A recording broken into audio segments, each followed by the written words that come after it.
Well, good evening. Hi, this is Christina Nicholas Anderson, and I'm coming back at you again from North Idaho Revelations. I am trying a new streaming software tonight, so we'll see how this goes.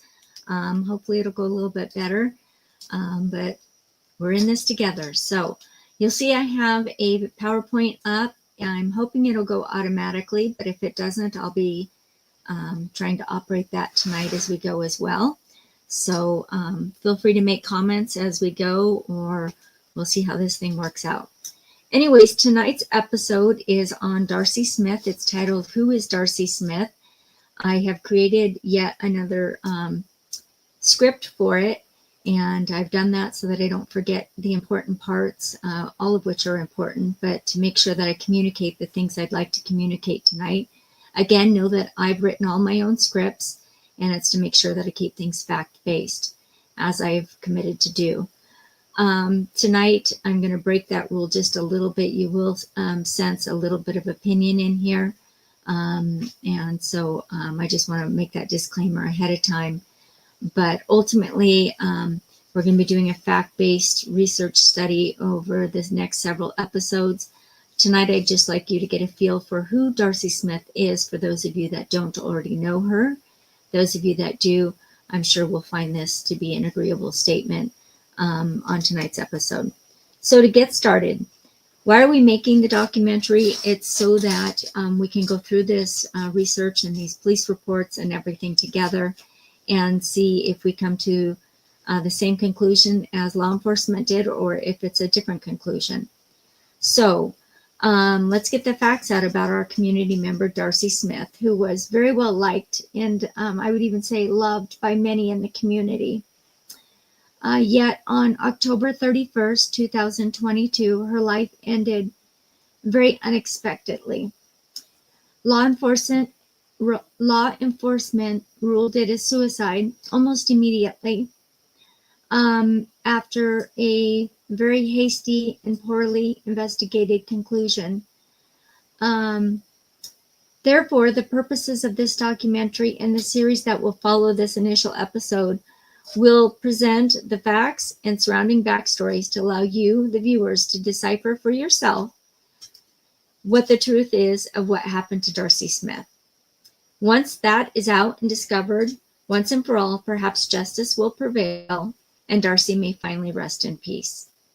So the obvious, Darcey was born, as you can see, on September 4th, 1981, and she passed on October 31st, 2022. Looks like I'm going to manage the slides tonight. Tonight we're going to talk about her life between the dashes. If you've not heard that saying before, it's essentially the life you live between the dash of when you were born and when you passed. It's that little dash, and that's all the time you lived in between those two dates, and that's what really matters, right? So she was born in Boise, Idaho, for those of you that don't know that, and then she moved with her family to California, and she graduated high school in Escondido, California. And then shortly thereafter, she moved to Idaho, where her and her husband started, or I should say, continued their family, and they had a girl and a boy, and that is where her love continued.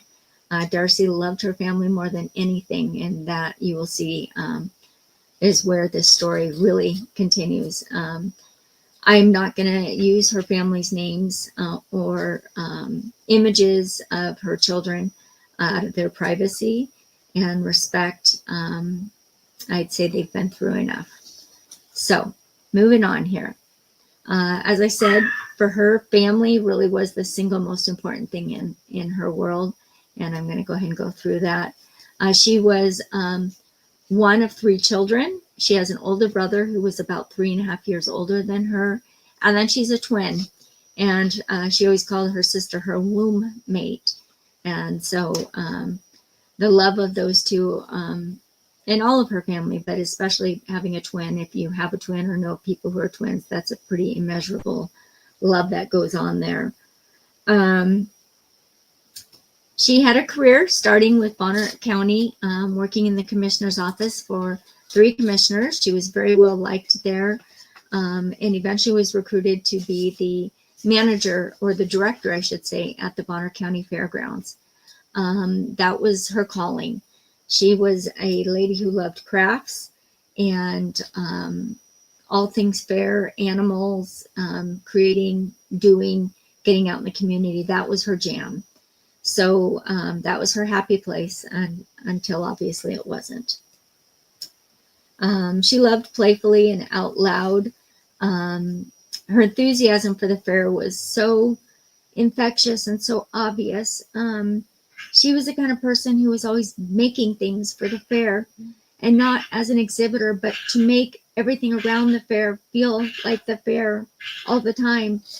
So one example is she was collecting old blue jeans one year, and she was making this big flag to fly up the fair out of blue jeans and denim to show repurposing and the things you can do.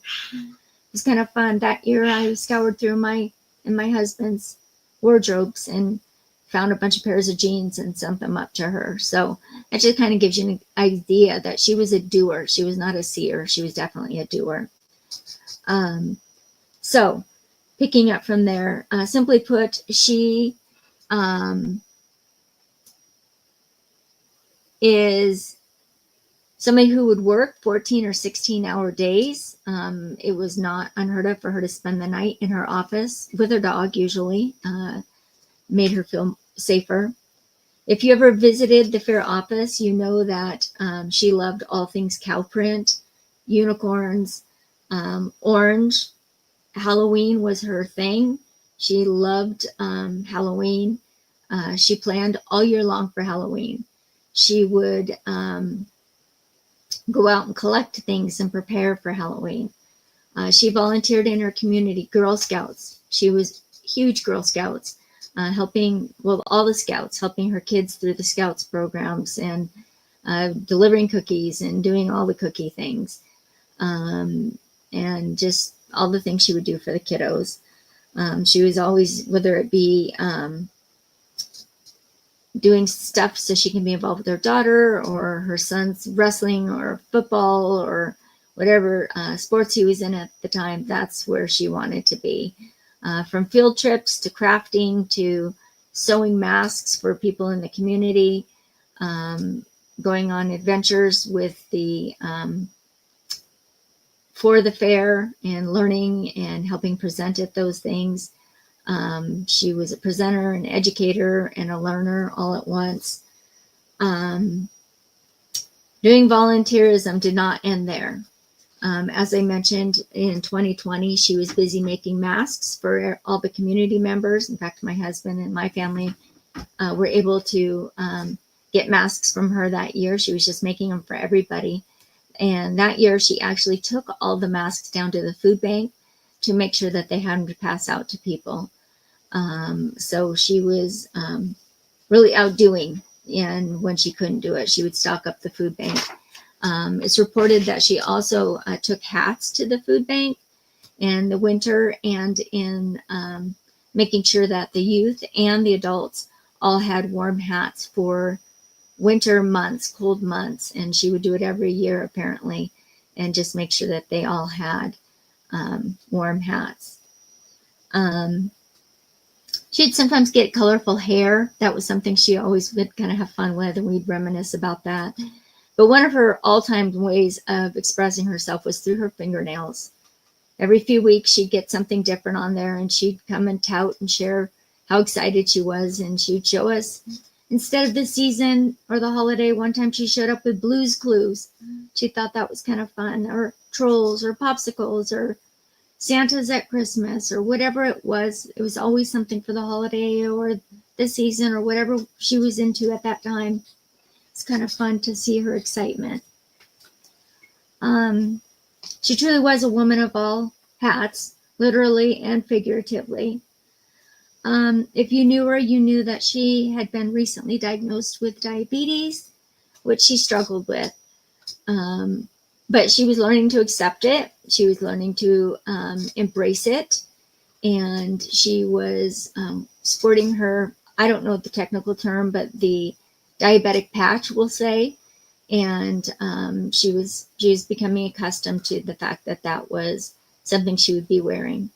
As you can see from this photo, her and her sister would like to do fun little FaceTimes, something that a lot of us can relate to. Along with the diabetes, she learned that she was going to have to sacrifice things like her goodies, like Coca-Cola and those kinds of things. And she was doing a fairly good job of doing what she needed to do to take care of herself. She would record her numbers in her diary or her journal each day. We'll talk about that later in further episodes, but she was doing what she needed to do. With all that she had and all the cheer that Darcey spread with her infectious smile, she was also haunted by the old saying, "No good deed goes unpunished." As she pushed for what she believed would be improvements in the fairgrounds and increased revenue for them, she received major pushback from members of the community, specifically the sheriff's department. I will save those details for another episode. Fast forward, and Darcey learned she was now under investigation for misuse of fair funds after the local police received a complaint against her from a trusted source. Shocked, to say the least, and facing betrayal from her own administrative assistant and supposed good friend, Darcey was prepared to resign her position with the Fairgrounds. However, her death preceded that resignation. The investigation that followed that death will astound you. The quick ruling of suicide was, in mine and several others' opinions, based on the predetermination of her being guilty and the alleged charges, even though the investigation was in the very early stages at this point. Following Darcey's death, the Sandpoint Police Department dropped the investigation altogether. They never investigated any other of the parties involved. Any alleged missing funds were never attempted to be recovered. Once Darcey was gone, all allegations of missing funds died with her. I will not comment on my opinions of that matter, although I think my opinion is likely somewhat obvious based on the fact that I'm doing this documentary and I've been researching this case for 3 years.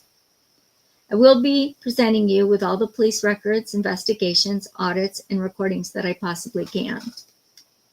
I have 3 years worth of meeting recordings, as well as private conversations, interviews, and presentations to share. Additionally, evidence in this case will be shared as an opportunity for you to weigh in. It's important for you to know that Idaho is what we call a one-party recording law. What that means is if one person knows that the recording is taking place, it's legal and admissible even in court. So if you and I are having a conversation and I know that I'm recording you, that's considered consent, or at least it's admissible in court because I know that the recording is taking place. Darcey never had her day in court. She was tried by the court of public opinion and by a narrative that was set out for her, not one that she was chosen for herself. She never had an opportunity to speak for herself. Did she, as YouTube calls it, quote, unalive herself? Or was she, quote, unalived by someone else? Those apparently are the terms that we can use on YouTube. The next episode will be a close look at the police report and the initial allegations. Until then, I would like to hear what you think. Do we need a new set of investigators involved? Do we need the FBI or state involved? Do we need private lawyers? Do we just trust the investigators who already looked at this the first time? What do you think about how Darcey was treated in the last month of her life, if you already know? So those are some food for thought. Many of you may not even know who she is, so you might not be able to weigh in on those. But if you do, and you could weigh in, I'd like to hear what you have to say. I'm working on the next episode already. Honestly, it's been the technical issues that have kept these from coming out live. Once I get a little smarter on technology, these episodes will be coming right after each other, and you should see a couple a week. Until then, thank you for watching. Remember, love somebody this week, and remember to go out and love someone, and you are somebody.